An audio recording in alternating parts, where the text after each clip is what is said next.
Pretty good, right? It's pretty good. Nobody tell Kanye, okay? Cool. It's great. Well, good morning. It's really, really good to see you. If you're a guest, my name is Michael. I'm one of the pastors here, and it's a joy and honor, as always, to get to be with you guys as we open up the Bible together this morning. So here's what I want to do. I want to go ahead and address the elephant in the room real quick. I know that money is a sensitive topic. So I know there are some of us who are in here who are like, oh, great. The one Sunday we decide to come to church, we're talking about money. Babe, get the car, get the kids, let's go to brunch, that whole deal. I get that, I do. Money is a sensitive topic to talk about, especially when preachers start talking about money. Like, I know it can be all kinds of weird, but before you bail on me, hear me out. Hopefully, from the tone of that video, you can see that we're trying to have at least a little bit of fun with this, okay? The thing is this series is not some sort of like bait and switch series where we're trying to like get money from you or anything like that. Rather, this series is meant to help you. Like, we want to help you, we want to help me, we want to help us and each other essentially learn to get our financial houses in order. Because here's what we know. We know that when it comes to things like money and planning, budgeting and investing, like all of these things can be huge sources of frustration and anxiety and fear, even slavery for many, many people. I mean, just listen to some of these statistics from the US alone. Did you know that 65% of Americans say that finances are a significant source of stress in their life? According to a 2018 study, financial stress was the second leading cause of divorce in the United States, right behind infidelity.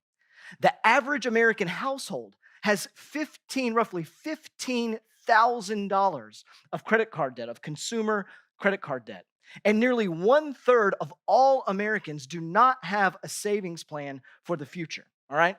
Now, I know that those stats don't necessarily define everybody in the room this morning. I know some of you are exceptionally good at managing money and handling what God has given you really well. And for the record, we're going to need your help and your wisdom throughout this series. But if these stats are to be believed, then there is also a significant portion of us who are here who, at the very least, finances are a source of stress. If not, you look at them and you feel like your financial situation is a bit of a mess. Like, every time you go to use your debit card, it's this fun little game of, is it going to be accepted or is it going to be declined? Who knows? I don't know. I can't wait to find out. And what I would say to you is that the Bible would actually say there are way better ways to add excitement to your life than playing that game, okay? In fact, the good news is that God has not left us on our own to figure it out, when it comes to these things. In fact, the Bible and Jesus specifically have a lot to say when it comes to material wealth and resources. One commentator is quoted as putting that there is something like 2,000 references to material wealth in Scripture, and that Jesus spoke about money and wealth more than he did about faith and prayer combined, which I don't know how that strikes you, but for me at least, I find that to be quite shocking. In fact, Jesus is going to go as far as to say that our approach to money is actually a primary indicator of the health of our hearts. That for Jesus, there is a direct link between our spiritual health and our financial health. And the point is that when it comes to money and finances and all of that in our lives, God wants better for us. He wants better for us. God wants for us to have peace and freedom and joy when it comes to money. And Jesus' vision for our financial lives is one of countercultural wisdom and blessing and contentment. And believe it or not, those things actually are available to you. They are actually possible for you if you would learn to see and relate to money in the way that he does. So for the next 5 weeks, that's what we're going to do. We're going to teach about it on Sundays, and then we're also going to put some tools in your hands, some things that you can do on your own and with your life group and with your family, if applicable, so that we're all pulling in the same direction together for this next month or so. And so that we're taking advantage of every single resource at our disposal, including each other, to help us on this journey. So that while the world around us might operate with all types of stress and worry, self-interest and ugliness when it comes to money, that we as God's people can actually reflect something different, that we could be something different. something that I think we would all find incredibly, incredibly beautiful. So that's where we're going. And today, I just want to set us up a bit for the journey. Today, we're going to start by talking about perspective.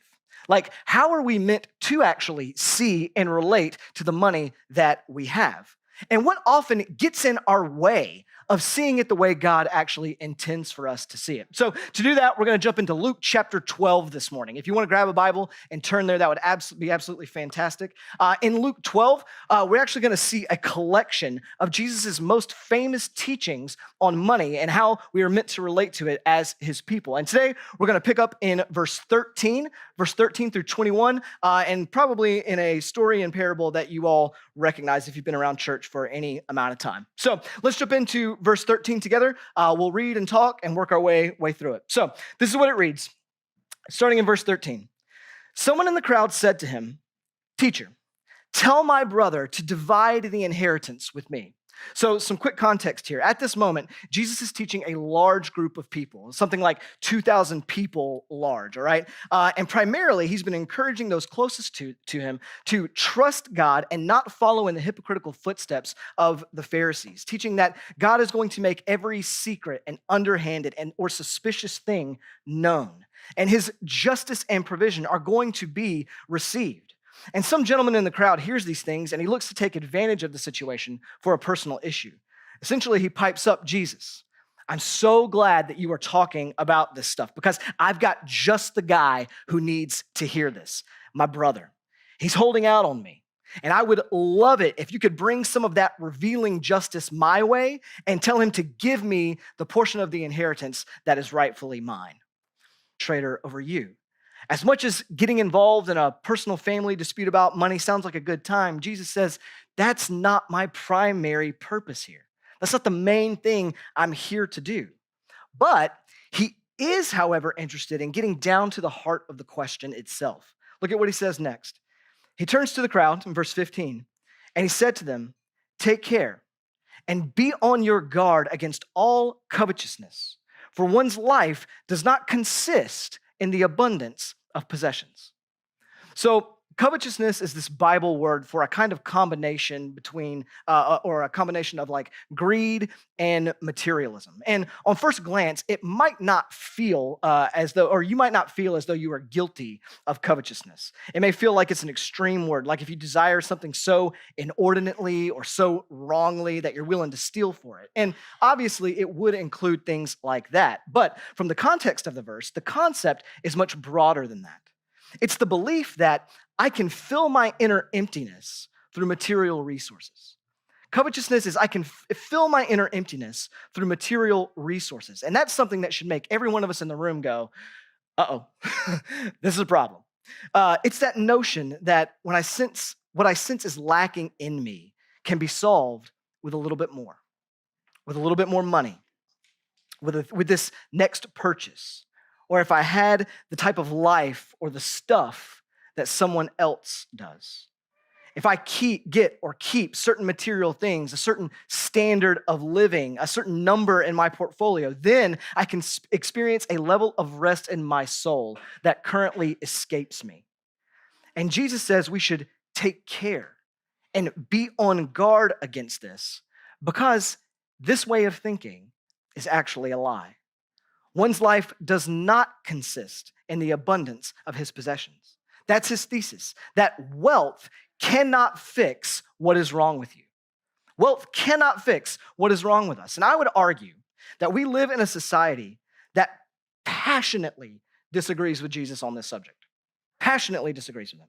Like, for example, okay, so I've shared this with you before, so this is not going to sound new to some of you, but I have a special place for country music in my heart, okay? Like, I do. And I know that opens me up to a certain level of scorn from some of you with more refined musical sensibilities, if I may. But country music, I don't know how else to say it, it just gets me in ways that other music doesn't, okay? But there's this song on my summer playlist, my country summer playlist, that goes something like this. I know it's been said, money can't buy happiness, but it can buy me a boat. Yes, yes, it can buy me a boat, and it can buy me a truck to pull it, And it can buy me a Yeti 110 iced down with some silver bullets. And I don't know how that hits you, okay? But for me, there's something deep in my soul that goes, yes, yes, over here. I've never felt so known and loved in this moment. Like, this is wild. But I feel it like down in my soul. And listen, your version may not be a boat or a truck or a cooler full of beer or anything like that, but you do have a version, don't you? You do. It doesn't matter what shape it takes. The point is we all have one. We can say we don't believe that money can buy happiness, but most of us, at least functionally, really do. We can say, oh, money can't buy happiness, but deep down we're like, yeah, but I'd at least like to test that hypothesis just a little bit. I mean, just consider some of these statistics that are true of us in the US. And for what it's worth, these are not going to make you feel good. So please just go ahead and gird your loins, if I may, all right?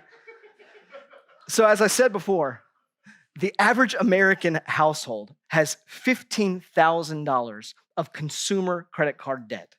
$15,000 on average of consumer debt. In the past 50 years, the average size of the American home has almost tripled. And yet 1 out of every 10 Americans also rents off-site storage. The United States has upward of 50,000 storage facilities, more than 5 times the number of Starbucks that are out there. Currently, there are 7.3 square feet of self-storage space for every man, woman, and child in the nation. That means it is physically possible for every American could stand all at the same time under the total canopy of self-storage roofing. That's insane, all right? Like, that is wild. All the while, 25% of people with 2-car garages don't have room to park 2 cars inside of them. And 32% only have room for 1 vehicle. And for the record, I'm guilty as charged here. This is me. And it's our kids too, which makes sense because they learn how to handle wealth from us. The average 10-year-old owns 238 toys, but plays with just about 12 daily. So for my parents in the room, your suspicions are true, okay? They don't play with hardly any of the stuff that they own. 3.1% of the world's children live in America, but they own 40% of the world's toys consumed globally. A book called Affluenza says that teenage girls were asked about their favorite thing to do. And do you know how 93% of them responded? Out of all the things that could be done on God's green earth, 93% said their favorite thing to do was shop. On that note, 12% of the world's population that lives in North America and Western Europe account for 60% of private consumption spending, meaning 60% of personal shopping.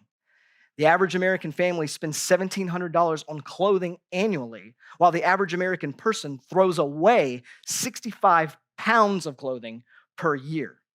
According to the Daily Mail, women will spend more than 8 years of their lives shopping. Now listen, I know that's a lot, and there is certainly some nuance to all of those statistics, all right? There's certainly some nuance that needs to be had in some of that, but we need to see the bigger picture here. We need to see the bigger picture.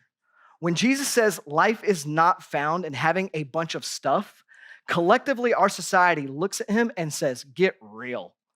Get real. I don't believe you. And don't mishear Jesus here. He's not saying that material things and material resources are bad. No, Jesus knows that material resources are good and necessary for survival. He knows that you need to own things and buy things to stay alive. And for what it's worth, it is expensive to stay alive, especially here in America. For example, I have a buddy whose eyesight is starting to go south, and he told me the other day that he was looking into the costs of, doing things like going to the eye doctor and getting glasses or contact lenses, and that he was immediately offended at how much it just costs to see in America. He said he was immediately jealous now of everyone who just gets to go around seeing for free. And I was like, I get that. Like, I understand what you're saying. And Jesus knows this. But none of that is what Jesus is talking about here. What Jesus is saying here is that material resources, as necessary as they are, cannot fix what is wrong with us. They cannot satisfy the deepest needs of our souls. And when we think they can, We are asking them to do something for us that they just don't have the power to do. So in the book, Your Money, Your Life, the authors plot happiness and materialism on like a bell curve and argue that based on the data, that happiness does go up as income goes up, as people come out of poverty and into the middle class, which makes sense. As basic needs get covered, well-being tends to increase. The peak, though, their research found, is around $70,000 per household. But at that point, it basically just plateaus. And then it actually declines the more and more money a person makes. Point being, for all of our materialism, are we actually any happier? The research says no, we're not. According to Baylor ethicist and moral psychology scholar Robert C. Roberts, he says upward mobility often ends not in satisfaction and peace, but in exhaustion, disappointment, and emptiness. Or like Biggie used to say, mo money, mo problems. Biggie's actually onto something eternal here. He's onto something eternal. This constant drive for just a little bit more is not leading us to more peace, more faith, more contentment, or more joy, but the opposite. Less peace, less contentment, less joy, less of the life God has for you in his kingdom. And that's what Jesus is trying to get us to see, like it's written in Ecclesiastes. Ecclesiastes 5 says, he who loves money will not be satisfied with money. Nor he who loves wealth with his income. This also is vanity, meaningless. Over and over and over again, the refrain is literally that this way of thinking and living breeds destruction. And the sad reality is, for the vast majority of us, it's the status quo. It's just normal. Richard Foster calls our way of living a rival religious philosophy about what constitutes blessedness. He goes on to say that we in the West are guinea pigs in one huge economic experiment in consumption. We now have more than enough data to conclude that Jesus was right all along. Our endless pursuit of more does not lead to the good life, plain and simple. And Jesus' whole point is, if you believe this is how life works, if you believe that money, wealth, and stuff is the key to the good life, you are in for a rough time. You're in for a rough time because it's a trap. It's an endless cycle and ultimately a fool's errand. And he tells them this parable to emphasize the point. Let's pick back up in verse 16. And he told them a parable saying, the land of a rich man produced plentifully. And he thought to himself, what shall I do? For I have nowhere to store my crops. And he said, I will do this. I will tear down my barns and build larger ones. And there I will store all my grain and my goods. And I will say to my soul, soul, you have ample goods laid up for many years. Relax, eat, drink, be merry. But God said to him, fool, this night your soul is required of you. And the things you have prepared, whose will they be? So is the one who lays up treasure for himself and is not rich towards God. I think it is so interesting what God calls the man in this parable. Did you notice? He doesn't call him a sinner, although that term would have been accurate and true. He doesn't call him unholy or unrighteous or unloving or unneighborly or God dishonoring, although all of those, he would be all of those things. They would all have been accurate. Instead, God calls him fool. Fool. What he did was sinful. It was selfish, it was wrong, it was unloving, it was unneighborly, it was God dishonoring, yes. But the biggest thing was it was really, really dumb. Which I don't know about you, but for me, that just hits a bit different, doesn't it? I mean, if Jesus looked at me and said, hey, you're a sinner, I would say, yeah, man, like that's kind of what this whole thing is about, right? Like that's this whole me and you thing. I need you to save me from my sin. But if he looked at me and he said, hey, you're an idiot. Ouch, right? Like, oh, Jesus, you didn't have to do me like that. Like, hold up, man, you know? But that's his point. Living for material wealth is short-sighted and foolish. It's short-sighted and foolish. I love a story that Pastor John Ortberg shares on how he learned to understand what Jesus was teaching here. He says that he played Monopoly a lot when he was a kid, and he loved being the guy who would buy up the whole side of the board with the green and blue tiles, you know, the big money properties, so to speak. And I relate to that because there's a particular amount of joy that is derived when you see somebody around that corner and you know you own Park Place and Boardwalk. I mean, that's a big payday. It's good stuff. He says he remembers his mom smiling with approval when he would do this, telling him that he was getting the point of the game. But after he'd taken all of her money and won the game, he says she taught him the most important lesson of all. She scooped it all back up, threw it in the box, and said, "Son, you won. You made all that money, but it makes no difference. It all goes back in the box. Now go clean your room." And I am forever putting that in my parenting back pocket, okay? Like that is gonna stay there. But man, it's a great point, right? It all goes back in the box. That's what Jesus is saying. It all goes back in the box. Winning the wealth game dies when you do. There is nothing we build or chase or earn or profit here that we take with us when we die. The reality of it is, for every one of us in the room, is that we are all one day going to get painted up like a clown and put in a box in the ground, okay? And everything that you have worked for, everything that you have amassed for yourself is either going to be given to somebody else or thrown away to be burned. That's what's happening. That nice car you own is going to rust. That big house is going to get sold. Everything you saved, whatever, is going to get passed on to somebody else, and you aren't going to have any control over what they do with it. That's what's actually coming. Eternally speaking, everything is a depreciating asset. Everything. And this is the perspective on money that Jesus wants us to have. He's not saying don't be wise in how you manage it. He's not saying don't be faithful to work hard and earn it. But rather he's saying you've got to put it in its proper perspective. You've got to see it rightly. You've got to see money and wealth for what they really are. Temporary blessing and provision from God to be used for what he intends them to be used for. That's what it is. That's where the good life is actually going to be found. The more and more we align with reality, with what God intends for money, the more and more we are going to find the life that he actually means for us as humans to have. That life of freedom, blessing, and peace. You see, for Jesus, the issue ultimately isn't with how much money you have, but whether or not your money has you. You hear that? The issue is not how much money you have, but whether or not your money has you. The way we can relate to money can either be an investment or it can be an indictment. According to Jesus, your money in this life will either be an investment towards God or an indictment to your own foolishness. And this is the question we have to start with. This is where this whole conversation has to begin for us. Does our money have us? Do we knowingly or not buy into the modern philosophy of covetousness? Do we, in God's words, have a really dumb perspective? Pastor Tim Keller calls this money sickness. And he actually uses this parable to help us diagnose ourselves to see it. If like the man in the parable, we might also be money sick. And I would just like to egregiously steal his diagnostic, if I may, okay? And share it with you because I actually think it's that helpful to help us see whether or not these things live in us, whether or not we are money sick.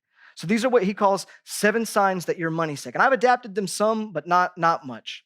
You can call them 7 signs that you are money sick, or if you like, 7 signs that your money has you. Listen to them and see if any of them show up in your life or in your heart. The first would be comparison. And it can come out in a lot of ways. Specifically, the way we see it in the parable, I think, is boasting. For the man in the parable, one of the first things we see is that his wealth gives him this sort of bolstered sense of confidence and self-worth. For the person who is money sick, how you feel about yourself is often determined by how you compare to everyone else. If you're doing better than they are, or if at the very least you are keeping up with everyone, so to speak. Even if you don't have a lot of money, you can have this symptom. It shows up when you catch yourself looking at others and thinking, oh, that must be nice. That must be nice. Or, how can they afford that?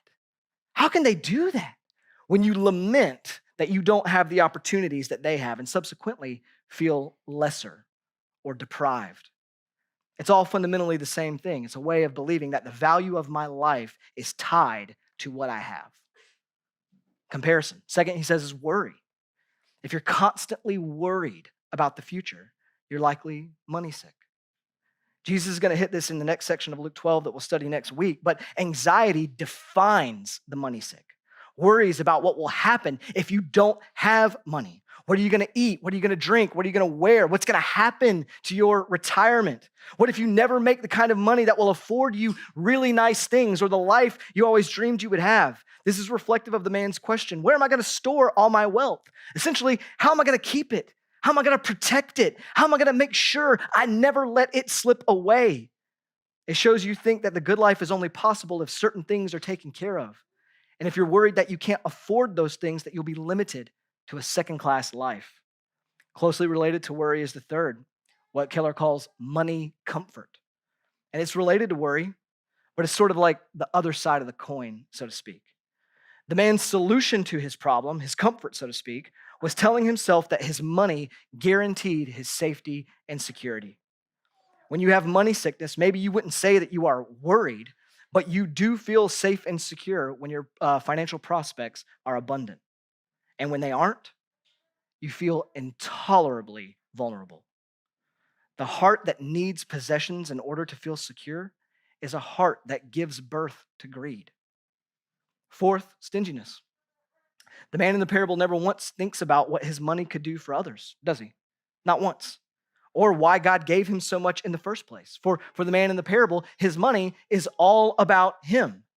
Now, I think it's fair to assume that Jesus meant for his audience to see this man as a religious Jew. Thus, he surely would have been one who would give his tithe to the temple. But for him, that's where it ended.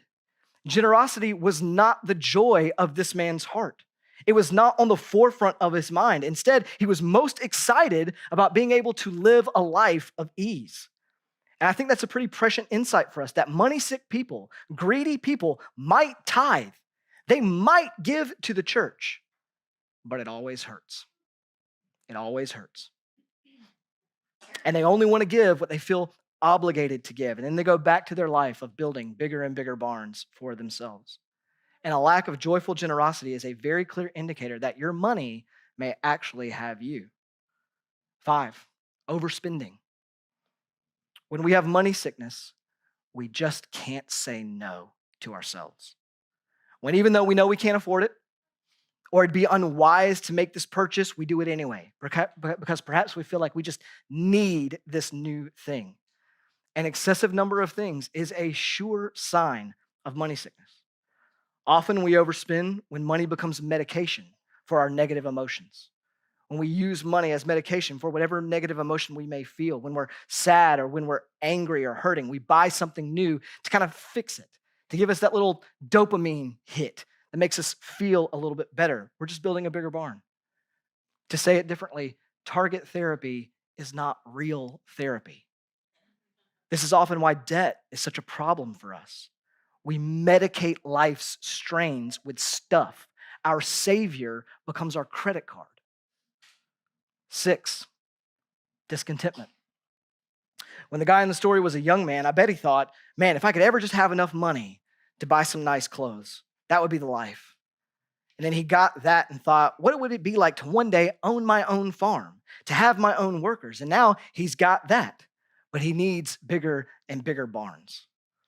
Morgan Housel, the author of The Psychology of Money, says the hardest financial skill is getting the goalposts to stop moving. It's learning to be able to say when enough is actually enough. A symptom of money sickness is never being satisfied. That consistent belief that enough is just around this next corner. When we get there, that's when enough will be enough. But enough is never right here. And lastly, number 7, stockpiling. Stockpiling. This is the chief thing that the man from the parable does. He hoards. He builds bigger and bigger barns. And listen, Jesus is not just addressing those of us who are inclined to doomsday prepping per se, or those of us who might show up on an episode of Hoarders or whatever that may be, though those things certainly apply. But rather, stockpiling is whenever you save excessively, or even more significantly, when you fail to be radically generous along the way. You hold everything you have, including your money, with a tight fist because it is the entire basis of your identity and security for the future. And don't mishear me on this. A wise investment plan is biblical. Responsibly managing your money is righteous, but prioritizing saving over obedience to God is actually a mark of money sickness. And that is precisely the type of thinking that Jesus is calling out in this parable. A financial plan that only includes laying up treasure for yourself and not leveraging that to be rich towards God is foolish. It's foolish. And it's a telltale sign that your money may actually have you. So, my assumption is to one degree or another, we all find ourselves on this list somewhere. Maybe for some of us in multiple places. That in some way, shape, or form, each and every one of us is money sick to a degree. That money has us in ways that it's not meant to. And the invitation of Jesus to each and every one of us is to come and be made well. To come and be made well, to come and learn in Jesus' words to be rich towards God, to learn what that means and embody that life with each other. For Jesus, the key to financial and subsequently spiritual health is to not be deceived by wealth, but instead to learn to be rich towards God, to see money and wealth and possessions and relate to them as He does. To learn to be a people who live in a way that invests for eternity in the things that are going to last forever. That's the goal. That's the aim. And that's what we hope to cultivate over the next 5 weeks. That we might have a life that bubbles over with the fruit of the Spirit in all aspects of our life, including our wallet. A life lived in deep communion with God, who we know is our true source of provision, security, joy, and peace, who leverage His provision for His purposes. Lives of unshakable joy and satisfaction that can say, as Paul does to the Philippians in that often quoted passage, that I have learned the secret of facing plenty and hunger, abundance and need. I can do all things through Him who gives me strength, who strengthens me. Lives undeterred and undestroyed by lack and also by plenty. Lives of a quality that can and will last forever. And if we're going to make any headway towards finding that kind of freedom and healing and health in our financial situations, it has to start here. It has to start with the right perspective on money. We have to realize that life isn't found in possession, but life is found in a person. Life is not found in the abundance of possession, but it is found in a person. The truth is the more you treat money and wealth and possession as ultimate, the sicker you will become, because you were made for eternity. And no new phone or car or boat or number of zeros in your bank account can scratch that itch. Money cannot fix you, but Jesus can. Jesus can. The key to your financial health and peace and freedom begins by knowing first that money is not ultimate. Christ is. Christ is the one you were made for. And Christ is the one who can fill that thing that you sense is broken within you. When Jesus calls you to Himself and makes you His own through His death and resurrection, He brings you into a place that provides for you what money could never deliver. A value and a worth. He declares over you that you are His and you are loved. He gives you a value and a worth that no 401k or standard of living could ever change or alter. A security and a peace that knows, hey, as long as you are held in His hands, nothing can take that away. Nothing could take you out of His hands. A security and peace that knows no matter what happens to you in this life, His hands are the ones who hold you for eternity. A promise that He will never leave or forsake you. That while you may not get everything you want, He is a loving Father who delights to give you exactly what you need. And we're going to unpack all those things and more throughout this series, but the only thing I want to leave you with today is just the reality that the secret to life isn't material. It's spiritual and relational. And if you chase it through possession, you're going to come up empty. But when you seek it in the person of Jesus, you will come up full. So let's bring our money sickness to Him. That's what we want to do. We want to bring our money sickness to Him. We want to let Him heal our hearts and learn to actually be rich where it counts. Let's pray together.